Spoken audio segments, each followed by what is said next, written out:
நீங்கள் இரவு தூங்கி கொண்டிருக்கிறீர்கள், உங்களுக்கு பக்கத்தில் யாரோ ஒரு ஆள் இருக்கிற மாதிரி இருக்குது, அல்லது உங்களுக்கு பக்கத்தில் ஏதோ ஒரு உருவம் இருக்குது, அல்லது உங்களை நோக்கி வந்து கொண்டிருக்குது, அல்லது ஏதோ உங்களை பயமுறுத்துகிற தன்மையான ஒரு உருவங்களோ ஒரு வித்தியாசமான சக்தியோ இருக்கிற மாதிரி நீங்கள் உணர்ந்து கொள்கிறீங்கள். ஏதோ ஒரு வகையான சத்தங்களும் உங்களுக்கு கேட்டுக்கொண்டிருக்குது. அதே நேரம் உங்களுக்கு இந்த நெஞ்சிலேயோ அல்லது உடல்லையோ ஏறி அழுத்துற மாதிரி இருக்கிற மாதிரியான ஒரு உணர்வும் இருந்து கொண்டிருக்குது. உங்களுக்கு இந்த காட்டில் பறக்கிற மாதிரியோ மிதக்கிற மாதிரியோ அல்லது ஒரு பள்ளத்தில் விழுற மாதிரியான ஒரு உணர்வும் ஏற்படலாம். நீங்கள் என்ன செய்கிறீங்க, இதை பார்த்துட்டு கத்த ட்ரை பண்ணுறீங்களா, ஆனால் உங்களால் கத்த முடியல, சத்தம் பெருகுதில்லை. அதே மாதிரி நீங்கள் கையை அசைக்க முயற்சி செய்கிறீங்க, கை அசைக்க இல்லாமல் இருக்குது. உங்களோட எலும்புவோம் என்று பார்த்தால் எழும்ப முடியாமல் இருக்குது. உங்களோட கால் அசையுதில்லை. கிட்டத்தில் உங்களோட உடலில் எந்த ஒரு அசைவுகளும் உங்களால் செய்ய இல்லாமல் இருக்குது. ஆனால் நீங்கள் விழிப்பாக தான் இருக்கிறீங்க. நீங்கள் இந்த இடத்துல படுத்துறங்கி கொண்டிருக்கிறீங்களோ அதெல்லாம் உங்களுக்கு ஞாபகத்தில் இருக்குது. உங்களுக்கு பக்கத்தில் இன்னும் ஒருவர் தூங்கி கொண்டிருந்தால் அதுக்கும் உங்களுக்கு தெரியுது. அந்த விஷயங்கள் பற்றி உங்களுக்கு தெளிவாக தான் இருக்கிறீங்கள். ஆனாலும் உங்களால் இந்த மாதிரியான உணர்வுகளுக்கு, இந்த பயமான இந்த ஒரு உங்களை பயத்துக்கு உள்ளாகிற இந்த உணர்வுகளுக்கு உங்களால் ரியாக்ட் பண்ண இல்லாமல் இருக்குது. எந்த நடவடிக்கையும் உங்களால் செய்ய இல்லாமல் இருக்குது. ஆனால் ஒரு கொஞ்ச நேரத்தில் நீங்கள் திடீரென்று ஏதோ ஒரு வகைப்பட்டு நீங்கள் எழும்பிடுறீங்கள். எழும்பினால் உங்களுக்கு இந்த ஹார்ட் எல்லாம் படப்படண்டு அடிக்கும். அதே மாதிரி டென்ஷனாக இருக்கும், வேத்து இருக்கும், ஒரு பதட்டமாக டென்ஷனாக இருப்பீங்கள். நீங்கள் அப்படி ஏதோ ஒரு விஷயம் இருக்கிறது மாதிரியே நீங்கள் அப்பவும் உங்களுக்கு உணர்ந்து கொண்டிருப்பீங்கள். உங்களுக்கு நடந்த விஷயம் என்னன்றது கூட உங்களுக்கு தெரியாத மாதிரி நீங்கள் ஒரு டென்ஷனாக இருப்பீங்கள். ஸோ இப்படி இரவு வேளையில் இப்படி ஒரு சம்பவம் ஒரு ஆளுக்கு நடந்தால் அதைத்தான் ஒரு வழக்கமாக சொல்கிற விஷயம் இந்த அமுக்கன்னு சொல்லி, அமுக்கன் பேய் அமர்த்திட்டுது, அதில் தான் இப்படி வந்ததுன்னு சொல்லிவிடும். இது சின்ன நிலை எனக்கும் இப்படியான சம்பவங்கள் நடந்திருக்குது. நடக்க அப்போவும் சொன்னார்கள் இது அமுக்கன் பேய் என்றதான் இந்த விஷயம் வந்து சில ஆட்கள் சொல்லியிருக்கணும். ஸோ உண்மையில் இந்த அமுக்கன் பேய் என்ற விஷயம் என்ன, அப்படி ஒரு விஷயம் இருக்குதா, இந்த சம்பவம் இப்படியான ஒரு கஷ்டமான சூழல்களுக்கு ஏற்படைக்குள்ள உடலில் என்னென்ன விதமான மாற்றங்கள் நடக்குது, ஏன் இப்படி ஏற்படுகிறது, இது சார்ந்து மற்றவர்கள் சொல்கிற விஷயங்கள் உண்மையா அல்லது அது பொய்யானதா, இதுக்கு பின்னால் என்ன விஞ்ஞானம் இருக்குது, இது இப்படி ஒரு ஆளுக்கு திருப்பி ஏற்பட்டால் இதை எப்படி நாங்கள் வராமல் தடுக்கலாமா, இதை கட்டுப்படுத்துகிற வழிமுறைகள் என்ன, இது ஏதாவது உள்ளார்ந்த இது நோயின் அறிகுறிகளாக இருக்குமா, இந்த நிலையில் நாங்கள் வைத்திருட்ட ஆலோசனையை பெற்றுக்கொள்ள வேணும் என்ற விடயங்களை நாங்கள் தெளிவாக இந்த வீடியோவில் பார்ப்போம். நான் சொன்ன விஷயங்கள் எல்லாமே ஒருவருக்கு ஏற்படைக்குள்ள அதைத்தான் ஸ்லீப் பரலைசிஸ் என்று சொல்கிறது. ஸ்லீப் பண்ணால் எங்களுக்கு தெரியும் தூக்கம், பரலைசிஸ் என்று சொன்னால் உடலின் செயற்பாடுகள் அற்று போகிறது, அல்ல உடல் செயற்பட முடியாத தன்மை ஏற்படுறது தான் பரலைசிஸ் என்று சொல்லுவோம். ஆகவே தூக்கத்தின் போது உடல் திடீரென்று தொழிற்பட முடியாத ஒரு தன்மை ஏற்படுறது. இது டிரான்சியன்ட் என்று சொல்லுவோம். அதாவது மீண்டும் பழைய நிலைக்கு மீளக்கூடியது, நிரந்தரத்தன்மை இல்லாது. எங்களுக்கு இந்த மூளையோட கனெக்ஷன், நரம்பு தொடர்புகளை ஏற்படுத்தின மாதிரி உடல் இருக்கும்.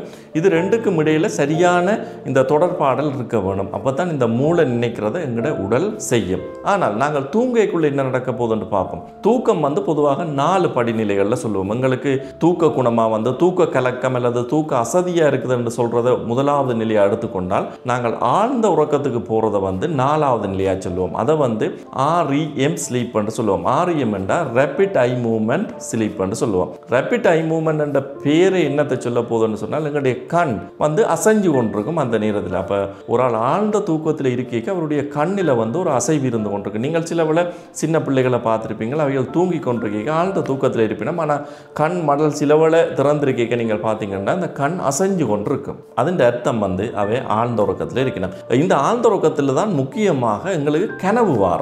ஒரு ஆளுக்கு கனவு வார நேரத்தை நாங்கள் பார்த்தோம் என்றால் நடுச்சாமம் அல்லது விடியற்காலைக்கு அண்டியதாகத்தான் கனவுகள் வரும். ஏனென்றால் அந்த நேரத்தில் தான் எங்களுக்கு ஆழ்ந்த உறக்கம் ஏற்படும்.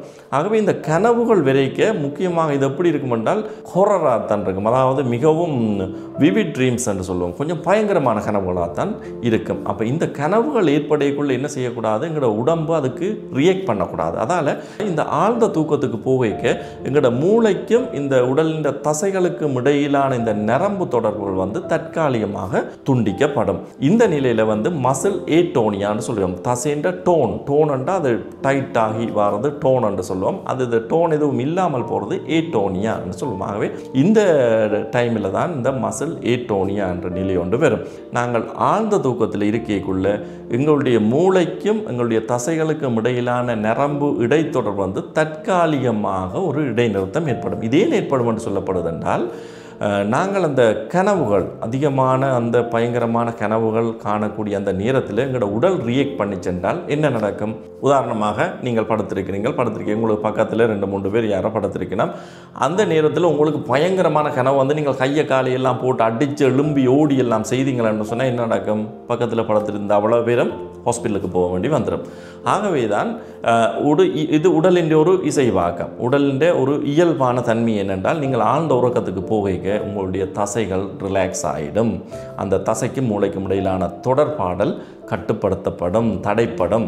இந்த நிலையில் என்ன நடக்க போகுது?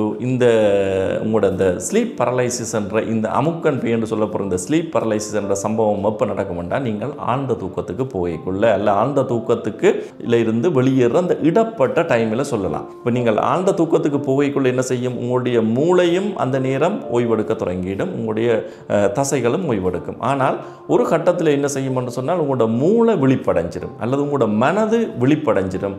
ஆனால் உங்களுடைய அந்த விழிப்படைஞ்ச மூளைன்ற தகவல்கள் வந்து இந்த தசைகளுக்கு வராது.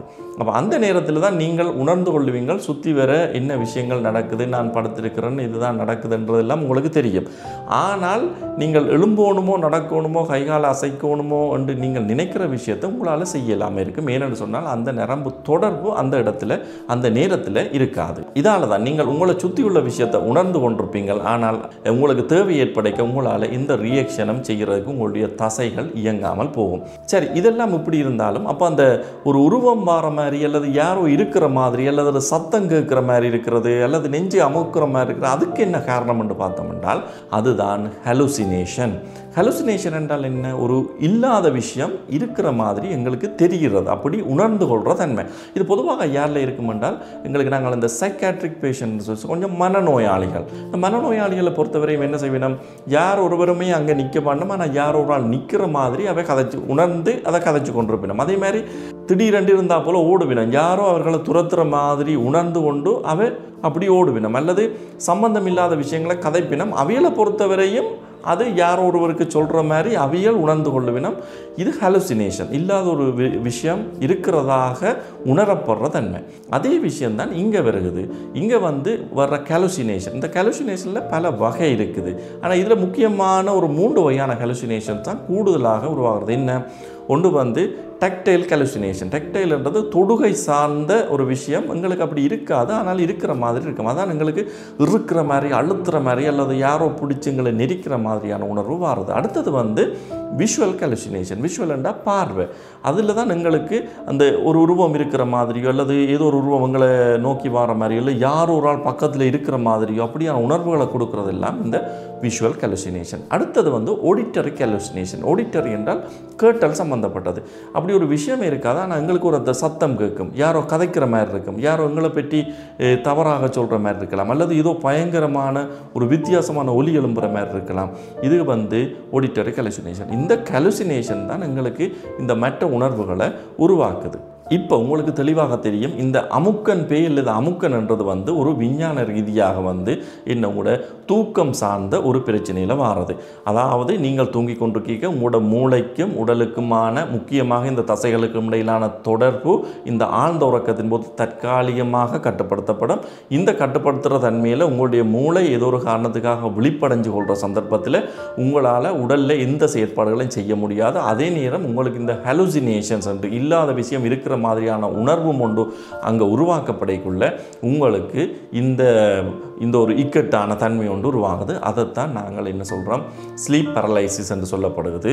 அதுதான் நாங்கள் இந்த வழக்கு மொழியில் வந்து இந்த அமுக்கன் பேயுண்டோ அமுக்கன் அமர்த்துறதுண்டோ சொல்லப்படுது. இதை பொறுத்தவரையும் இது வந்து எந்த வயசிலையும் ஏற்படலாம், கிட்டத்தட்ட குழந்தைகளையும் ஏற்படலாம், வயசானவர்களையும் ஏற்படலாம். ஆனால் பொதுவாக ஏற்படக்கூடியது இந்த சிறு பராயம், கிட்டத்தட்ட ஒரு 10 வயதிலிருந்து 25 30 வயது காலப்பகுதிக்குள்ளே தான் இது அதிகமாக ஏற்படுறதுக்கான வாய்ப்பு இருக்குது.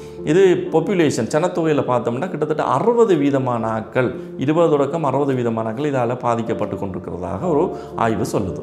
அதே நேரம் இது எவ்வளவு நேரத்துக்கு இருக்குமெண்டா கிட்டத்தட்ட ஒரு 15 செகண்டில் இருந்து ஒரு 45 செகண்ட் வரையுமா அல்லது சிலரில் இது 20 நிமிடங்கள் வரை இருக்கிறதாகவும் சொல்லப்படுது. ஆனால் பொதுவாக ஒரு நிமிடத்திலிருந்து 2 நிமிட நேரத்துக்குள்ளே தான் இது எங்களுக்கு ஏற்படும்.